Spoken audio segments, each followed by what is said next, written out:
Welcome friends, students. ये BEd second year की class है। इसके अंदर अपन पीवी शैली को पढ़ रहे हैं। पीवी शैली की पोइम जो है उसका नाम तो टू द वेस्ट विंड, इसको अपन पढ़ रहे हैं। पहले जो इस लेक्चर हुआ था उसके अंदर हमने पीवी शैली के बारे में जाना था, उसकी लाइफ के बारे में जाना था। सेकंड लेक्चर जो हुआ था उसके अंदर हमने ode to the west wind नामक पोइम को स्टार्ट किया था। Ode to the west wind जो है 5 स्टेंजाज में डिवाइडेड है। हमने पहला स्टेंजा पढ़ लिया था। जैसा कि मैंने आपको बताया था, ode to the west wind जो है एक ऐसी विंड है जो जहाँ भी जाती है अपने प्रभाव को छोड़ती है। बेसिकली इस पोइम के अंदर 3 प्रभाव बताए गए हैं। जैसा कि मैंने बताया था, पहला प्रभाव अर्थ के ऊपर, पृथ्वी के ऊपर, सेकंड इफेक्ट आसमान के ऊपर, और थर्ड इफेक्ट जो है वाटर, पानी के ऊपर बताया गया है। अगले 2 स्टेंजाएं जो हैं, 3 स्टेंजे हो गए। पहले स्टेंजा में पृथ्वी के ऊपर, सेकंड में आसमान में, थर्ड में पानी के ऊपर। थर्ड, फोर्थ और फिफ्थ स्टेंजा जो है वो ऑटोबायोग्राफिकल है। उनसे पोइट जो है अपने जीवन की तुलना करता है। तो पोइट जो है मैसेज देना चाहता है। पहले स्टेंजा के अंदर हमने पढ़ा था किस तरह विंड जो है पृथ्वी पर आती है, तो किस तरह समाज नेचर के अंदर चेंजेस लाती है। और ये नेचर के चेंजेस जो आते हैं ये प्रतीक हैं सोशल चेंजेस के।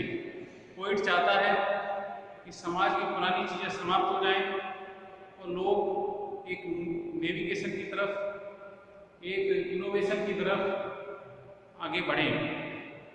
तो आज हम इस पोइम को जारी कर रहे हैं। पहला स्टेंजा पढ़ लिया आपने। यदि आप लोगों वीडियो नहीं देखा है तो उस वीडियो को देखें।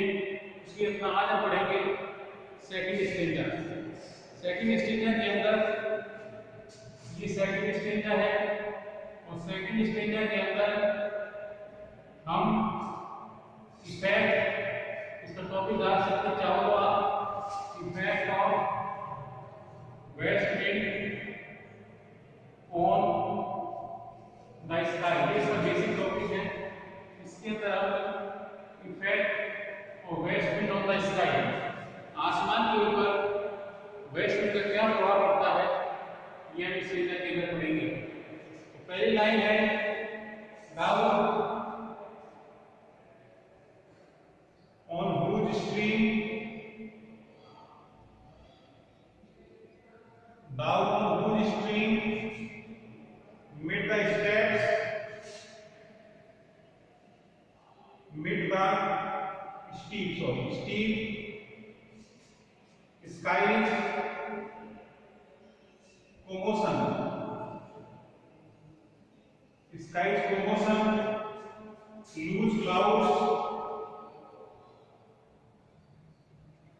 loose clouds, light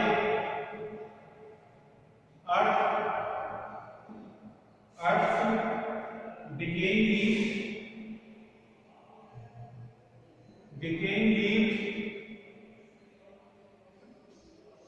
are shed,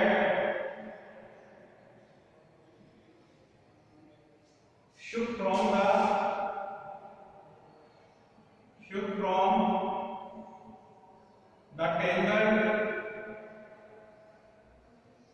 tangled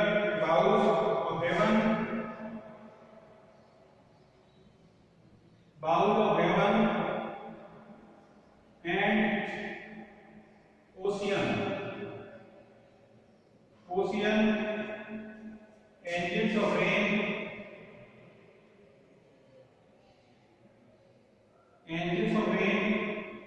and lightning,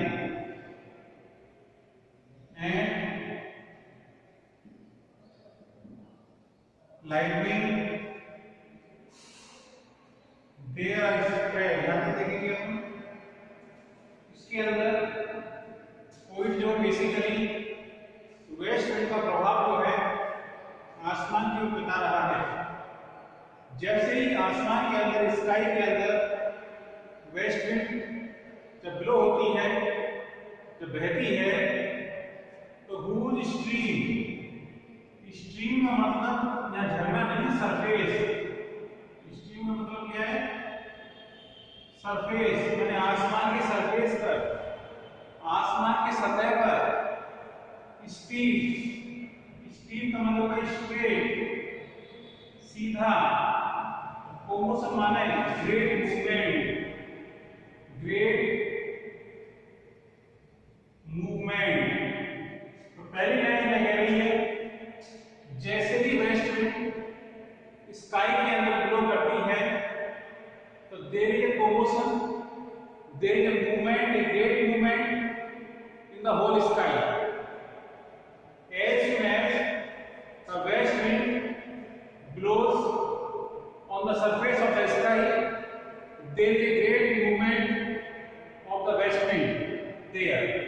कहने का मतलब क्या है? जैसे ही वेस्ट विंड आसमान के अंदर बहती है तो आसमान में एक हलचल पैदा हो जाती है, आसमान जो है हिलने लग जाता है, काफी नॉइज होना शुरू हो जाता है, मूवमेंट जो है वहां पर शुरू हो जाती है। और क्या होता है? लूज क्लाउड्स मतलब ढीला पड़ना, क्लाउड्स माने बादल। जो बादल जो होते हैं वो भी हिल जाते हैं, लूज हो जाते हैं, ढीले पड़ जाते हैं। यानी जैसे ही मतलब वेस्ट में आसमान में चलती है तो बादल भी जो है वो ढीले पड़ जाते हैं। कंपेरिजन की गई लाइट से हमारा, लाइट का सेकंड मतलब जहां भी लाइट आता है तो सिमिली का यूज करते हैं अपन, जहां भी लाइट आता है वहां सिमिली का यूज करते हैं। लाइट अर्थ डिकेइंग का मतलब ड्राइड, सूखी, लीव में पत्तियां, शेड का मतलब पार्शियल। कहने का मतलब ये है, तुलना दी गई है, आसमान के अंदर बादल जो है वैसे ही हिलने लगते हैं जिस तरह पृथ्वी के ऊपर सूखे पत्ते जो हैं वो हिलने शुरू हो जाते हैं, गिरना शुरू हो जाते हैं जब वेस्ट विंड बहती है। जैसे कि हमने पिछले स्टेज में पढ़ा था, तो वेस्ट विंड बहती है तो पत्ते तो हिलना शुरू हो जाते हैं, गिरना शुरू हो जाते हैं। उसी तरह आसमान के अंदर बादल भी जो है हिलना शुरू हो जाते हैं। क्या कंपेरिजन हो रही है? आसमान के अंदर बादल जो है वो ढीले पड़ जाते हैं, उसी तरह जिस तरह पृथ्वी की सूखी पत्तियां जो हैं वो गिरना शुरू होती हैं, ये हिलना शुरू हो जाता है। शुक माने हिलना। फ्रॉम द टेंगल बाउल्स का मतलब होता है डाली, बाउल टेंगल बाउल का मतलब उलझी हुई डाली, कॉम्प्लिकेटेड ब्रांचेस,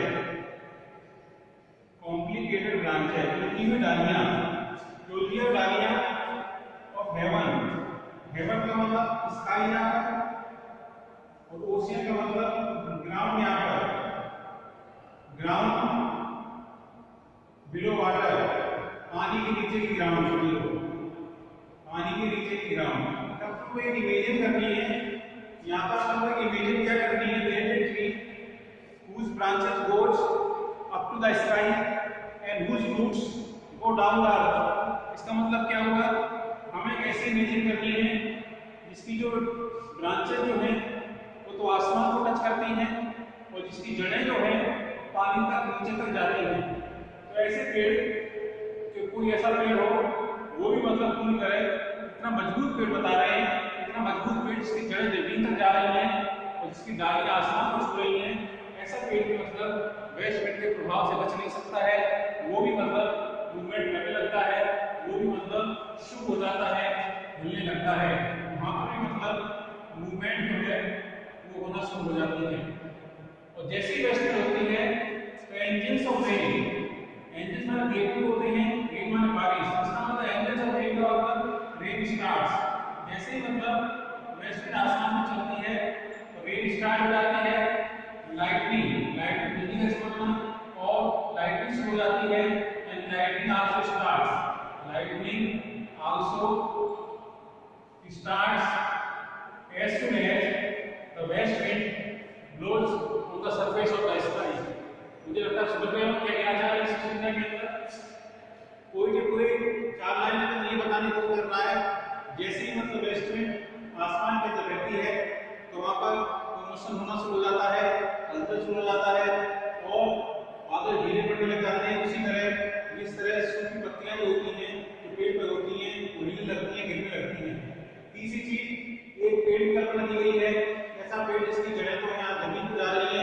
सिरा जो है वो आसमान में छू रहा है, इतना मजबूत पेड़ मतलब वेस्ट विंड के प्रभाव से बच नहीं सकता है, वो भी हिलने लगता है।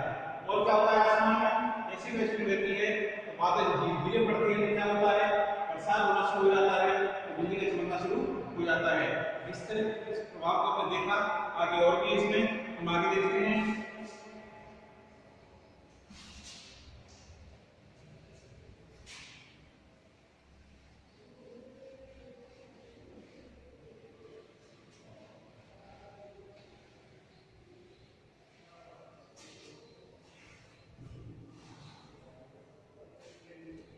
आगे देखते हैं हम, there are spread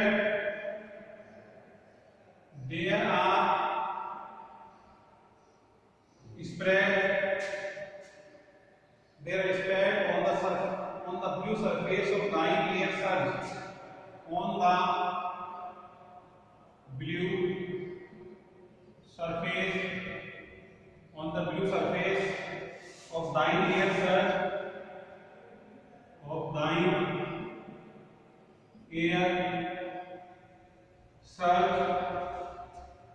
like the bright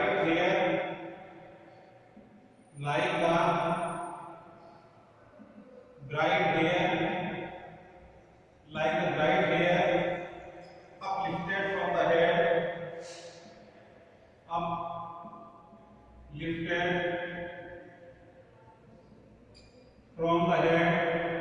uplifted from the head of some hairs,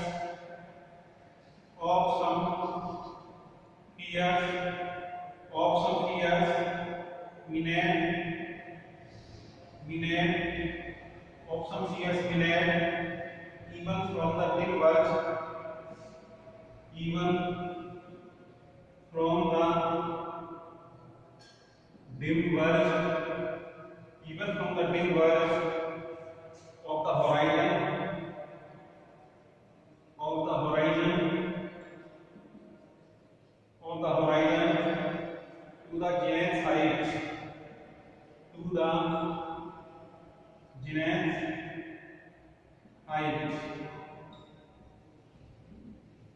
to the Genus height, यहाँ तक देखेंगे। एक लाइन और है, the logs of the approaching smoke, इसमें जो भी है the logs of the approaching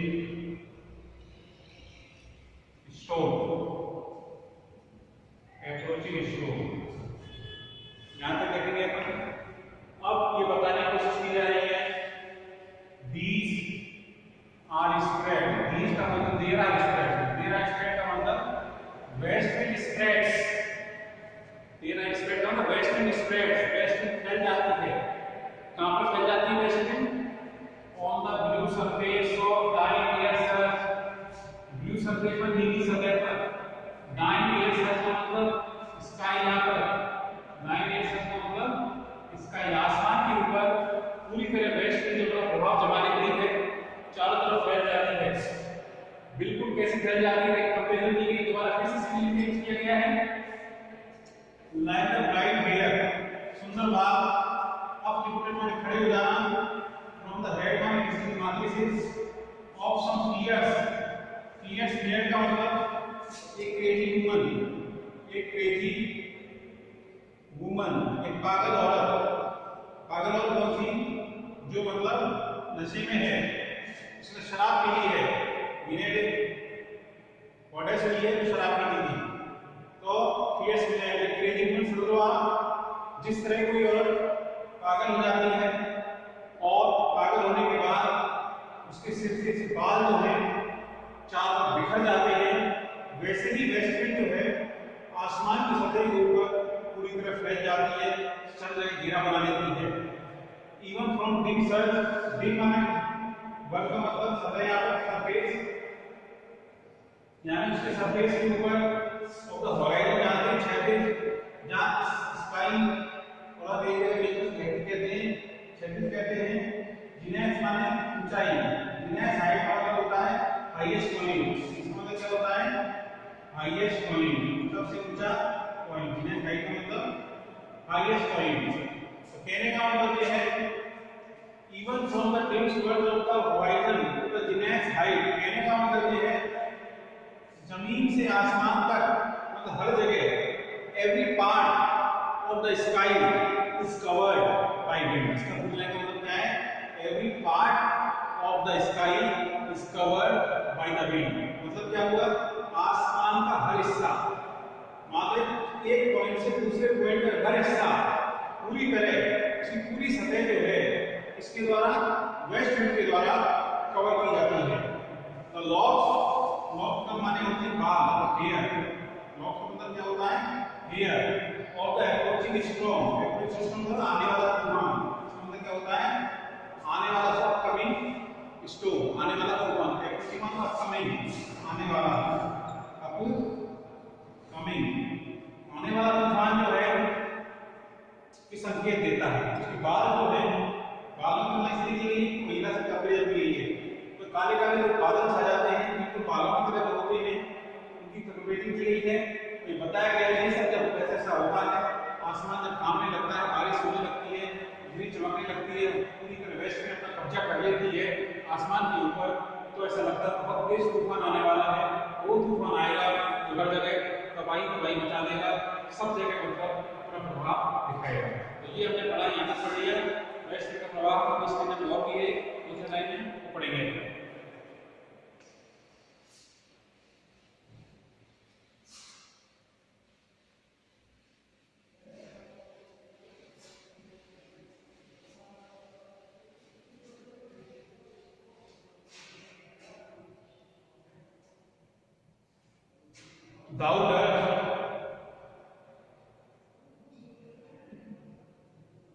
Thou dirge of the dying year, of the dying year, to which the closing night, to which the closing night, to which the closing night will be the doom, will be the doom, will be the doom of a vast sepulchre,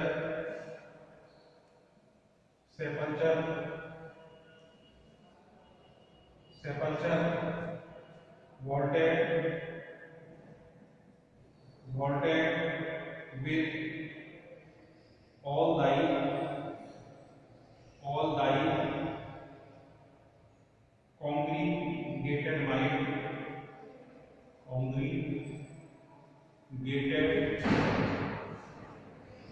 congregated might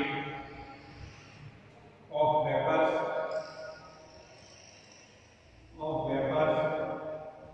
from whose solid atmosphere,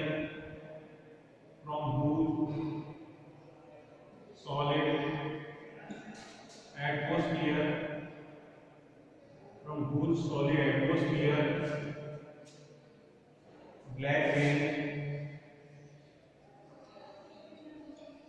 rain and fire and hail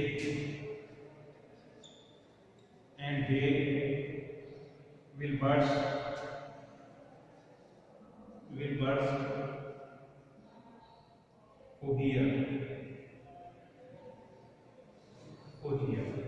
ये देखो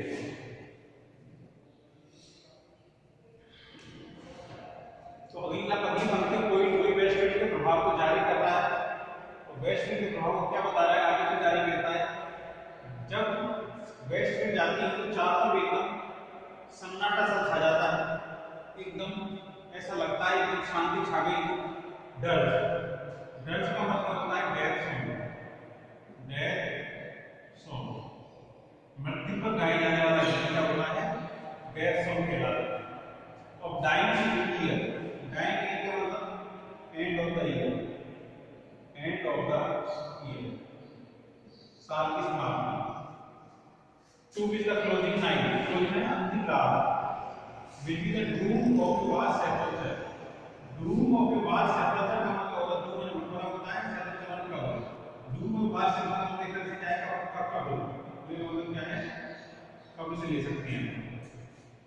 voltage, voltage माने बनना, be made, आदि से बनना, be made all side complicated might to the great power.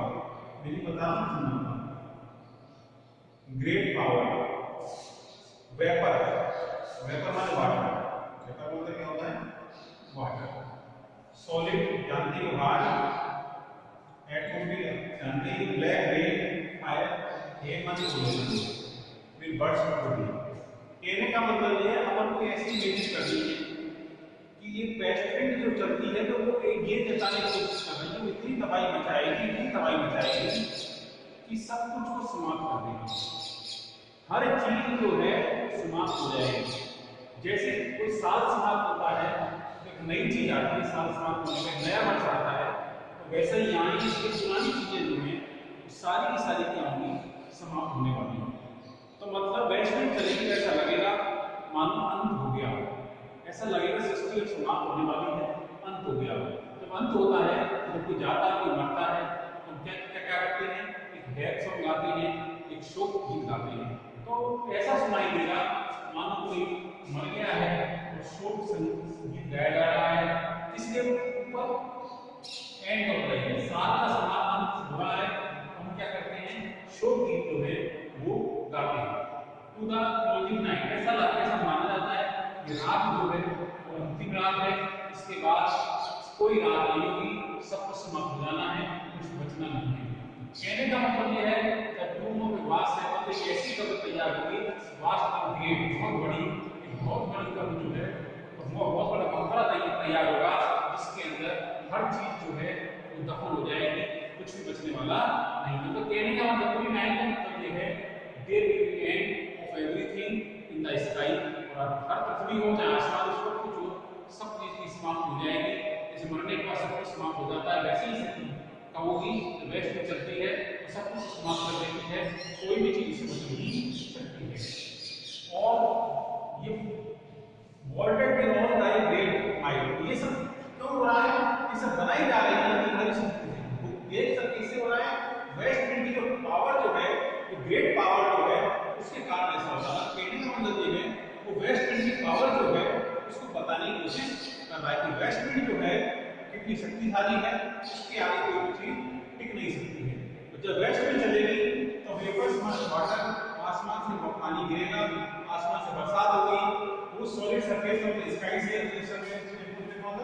Sky, आसमान से मतलब रेन बारिश आएगी, काली रेन आएगी, काली रेन इसलिए आएगी सब कुछ सफा हो जाएगा, कुछ भी बचने वाला नहीं। फायर प्रकट होगी, हेल, ओले गिरेंगे, बर्स्ट का मतलब कम डाउन, ये सब चीजें टूट पड़ेंगी, नीचे आ जाएगी। वो हियर का मतलब अरे सुनो, कोई सुनो, वेस्ट विंड को सुनो, वेस्ट विंड जो है बहुत ही पावरफुल विंड है, इसके आगे कोई चीज टिकने वाली नहीं है, सब कुछ जो है समाप्त होने वाला। हमने पढ़ा, इसको पढ़ा, वेस्ट विंड की पावर को पढ़ा। कोई जो है ये जताने की कोशिश कर रहा है इस पोएम के माध्यम से कि वेस्ट विंड की पावर को बताने की कोशिश कर रहा है कि वेस्ट विंड इतनी पावरफुल है कि उसके आगे कोई चीज टिक नहीं सकती है। आगे क्या संदेश देना चाहता है, लास्ट में 2 स्टेज में कर पड़ेंगे। पहले हम भाव देख रहे हैं कि वेस्ट विंड जो है हर चीज को समाप्त कर देगी। इसका मैसेज यही है कि वेस्ट विंड जो है ऐसी विंड है कि पुरानी चीजों को बिल्कुल लेवल पर ला देगी, पुरानी चीजों को समाप्त कर देगी, कोई एक नई चीज उत्पन्न होगी, एक नया दौर आएगा, एक नई एज आएगी, एक गोल्डन एज आएगी, ऐसी एज आएगी इसके अंदर लोगों के विचार जो है खुले होंगे, संकीर्ण विचार नहीं होंगे। यही कोई इस पोएम के माध्यम से अपना मैसेज देना चाह रहा है। Thank you for this class. जैसा मैंने पहले बताया, जब भी आप इस पोएम को पढ़ें, पोएम आपके सामने होनी चाहिए, तभी आपको पोएम समझ में आएगी। हो सकता है बोर्ड से आपको लेटर जो है, वर्ड जो है वो क्लियर ना दिखे, फिर भी आप पोएम को सामने रखें, फिर वीडियो को देखें, एक लाइन को समझें। और मैंने बताया जब भी आप अगला स्टेज है जैसे पढ़ाऊं तो उसको एक बार पढ़ के आए क्लास के अंदर, एक बार पढ़ लें पोएम को, ताकि आपको अच्छी तरह बातें में आ जाए। Thank you for this class. अगला स्टेज अगली क्लास में कराएंगे।